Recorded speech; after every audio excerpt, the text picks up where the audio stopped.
কি রাগ করছি? রাগটার নাম রূপালী। এবার নতুন শুরু হলো রাগ রূপালী। হ্যাঁ, থার্ড বললেন। থার্ড মানে কি? থার্ড মানে কাঠামো, ফ্রেম।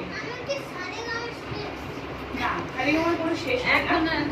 সারেগামার কোনো শেষ নেই। তুমি এটা করো, এরপরে আমরা এগুলো রেডি হবে তারপরে। থার্ড মানে কাঠামো, হ্যাঁ, মানে ফ্রেম। একটা থার্ড থেকে 484টা রাগ তৈরি হয়। এই থার্ডটা হলো কল্যাণ, কল্যাণটাকেরই একটা রাগ হলো ভূপালী। হ্যাঁ, সব শুদ্ধ স্বর লাগে, মানে এই যে সা রে গা মা পা ধা নি, 7টা শুদ্ধ স্বর। এই 7টা শুদ্ধ স্বর থেকে যেই স্বরগুলো লাগছে সব শুদ্ধ স্বর লাগছে। এই রাগটা মা আর নি বাদ আছে, দেখো, মা আর নি, মা আর নি বাদ দিতে হবে। এই রাগে মা নি ব্যবহার করা যাবে না। সেই জন্য এই জাতিটা হলো ঔরব ঔরব। জাতি কয় প্রকার? এদিকে শোনো, তুমি পরে জানবে। জাতি প্রধানত 3 প্রকার।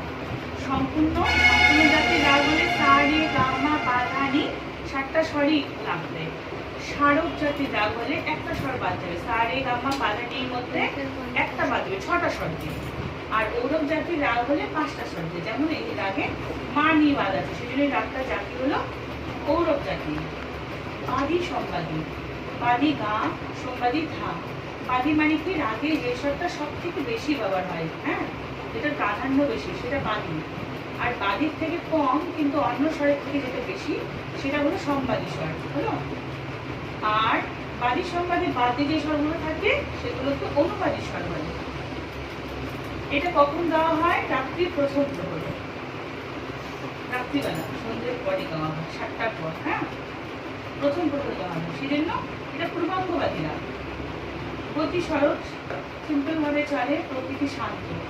ন্যাস স্বর সা গা পা ও ধা। ন্যাস মানে যে আগে যে স্বরে, প্রাচীনকালে আগে যে স্বরের উপরে রাগ শেষ করা হতো সেটা ন্যাস স্বর বলা হতো। আর বর্তমানে ন্যাস স্বর যে স্বরের উপর দাঁড়ানো যায়, বিশ্রাম করা যায়, হ্যাঁ, সেই স্বরকে ন্যাস স্বর বলে। তাহলে আরোহণ অবরোহণ কখন আর আলাপটা করি বলবো আমি, তুমি সাথে বলবো, তুমিও সাথে চেষ্টা করো।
এ